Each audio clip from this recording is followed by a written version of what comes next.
Bonjour à tous et bienvenue dans ce nouveau tutoriel. Aujourd'hui nous allons apprendre à mettre à jour notre appareil Samsung Galaxy S5 vers la mise à jour d'Android Lollipop 5 qui vient tout juste d'apparaître, donc d'être effectuée sur les téléphones français. Alors sachez que la mise à jour va être peu à peu déployée, donc si vous ne l'avez pas encore, ce n'est pas très grave, il suffit d'attendre encore un petit peu. Donc pour l'exemple, voici le Galaxy S5, sachez que cette méthode fonctionne également pour les autres téléphones, si vous avez une mise à jour d'Android Lollipop de disponible. Donc voilà, alors tout d'abord vous allez donc activer la Wi-Fi, donc c'est un tutoriel vraiment très simple, donc les personnes expérimentées n'en auront pas besoin, mais c'est surtout pour les personnes qui n'ont pas de connaissances et qui veulent vraiment mettre à jour vers Android, donc vous activez la Wi-Fi. Vous allez ensuite aller dans... voilà, vous voyez que je suis connecté. Vous allez vous rendre dans les paramètres de votre téléphone, que vous trouverez facilement je pense, et ensuite allez cliquer sur le premier onglet qui est mise à jour logiciel. Donc vous voyez, attendez, je vais vous montrer. Vous êtes ici, vous allez descendre jusqu'en bas de la liste, et vous allez cliquer sur à propos de l'appareil, puis sur mise à jour logiciel. Ensuite vous faites, voilà, vous faites comme ça, vous faites mettre à jour maintenant, ou rechercher les mises à jour, et vous voyez que la mise à jour est en train d'être téléchargée. Vous voyez que je suis à 18% et que mon téléchargement va continuer, vous voyez. Donc une fois que vous aurez terminé ceci, votre appareil va se mettre à jour, donc voilà. On se retrouve donc juste après la mise à jour de Lollipop. Alors nous revoilà après l'installation des mises à jour qui a été assez longue. Donc ça dépend de votre connexion. Donc vous voyez que la mise à jour logicielle vous est à présent proposée. Vous pouvez descendre, vous pouvez voir que vous avez plusieurs descriptions, mise à jour de l'OS Lollipop, voilà, une notification qui change, etc. Et vous faites bien attention donc de conserver votre téléphone avec une prise de courant lorsque vous faites la mise à jour, ou faites attention que vous ayez une énergie suffisante, une batterie suffisante pour la mise à jour, car si vous enlevez votre batterie pendant la mise à jour, vous risquez d'avoir des problèmes avec votre téléphone. Donc on vous dit bien donc de faire attention à ceci, et on vous dit bien également que votre téléphone sera indisponible pendant la mise à jour, ce qui est normal, et que certaines icônes risquent d'être modifiées après la mise à jour, donc pour adapter l'interface Lollipop à votre téléphone. Donc dès que vous êtes prêt, vous cliquez sur installer la mise à jour, ici. Nous allons pouvoir mettre à jour Lollipop, très simplement. Donc la mise à jour va être effectuée assez lentement, car votre téléphone aura besoin de redémarrer plusieurs fois et de mettre à jour tous les fichiers et tous les dossiers de votre téléphone. Donc faites bien attention de...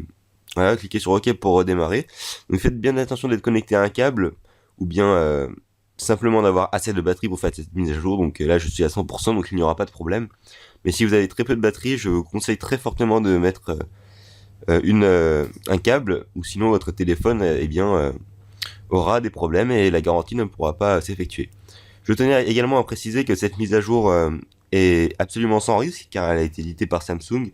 Ce n'est pas une mise à jour qui va vous donner les accès aux routes par exemple, ou une mise à jour qui a été modifiée par quelconque personne.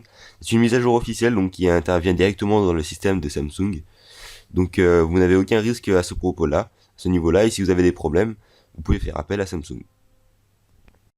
Donc voilà après la mise à jour, donc prévoyez bien une bonne demi-heure, car la mise à jour est assez longue si vous avez beaucoup d'applications par exemple. Vous voyez que nous avons donc le nouveau jeu de la notification de Lollipop, avec les notifications qui s'affichent de manière modifiée. Et nous allons donc pouvoir également voir les paramètres. Donc vous allez découvrir tout ceci, vous allez voir que Lollipop est beaucoup mieux adapté sur S5, simplement car il augmente l'autonomie de la batterie, j'ai entendu dire. J'ai pas encore vérifié, je viens juste de l'installer avec vous. Et également le capteur d'empreinte est beaucoup amélioré, je viens de le découvrir, là je viens de passer mon empreinte et vous voyez que c'est vraiment très très pratique par rapport à l'Android 4.4 KitKat, les bugs ont été corrigés. Donc voilà pour l'aspect matériel. Donc après dans le logiciel vous allez voir qu'il y a beaucoup de changements, je vous laisse découvrir tout ça. Par exemple il y a le téléphone, hein. Vous voyez l'apparence du téléphone qui a été modifiée, et ainsi que celle des messages et celle des contacts. Donc voilà. À présent, si on se rend dans les contacts, dans les paramètres, pardon, nous allons pouvoir descendre jusqu'en bas et trouver à propos de l'appareil. Vous voyez que l'apparence a changé, hein, le fond est blanc. À propos de l'appareil, on a toujours ceci, les mises à jour logiciel. Vous voyez que je vais vérifier si les mises à jour sont OK. Donc l'appareil a été mis à jour, donc voilà. Je vais également pouvoir descendre jusqu'en bas et trouver version d'Android 5.0. Donc je peux trouver l'easter egg ici, tapotant plusieurs fois sur version d'Android. J'ai donc Lollipop qui apparaît ici. la version Lollipop d'Android. Et on a également l'easter egg du petit Flappy Bird, hein, je sais pas si vous connaissiez. Hop, nous allons pouvoir tout de suite voir ceci. Ici par exemple, là, hop, le petit Flappy Bird d'Android. Donc voilà. Alors c'était tout pour cette petite vidéo qui vous a montré comment installer la mise à jour d'Android Lollipop sur un S5 ou n'importe quel autre appareil. J'espère que ce tutoriel vous a plu, et puis si vous avez des suggestions ou des commentaires à laisser, n'hésitez pas à laisser un commentaire, à laisser également un like si ce tutoriel vous a plu. Et moi je vous dis à très bientôt pour d'autres tutoriels sur ma chaîne. Allez, à très bientôt.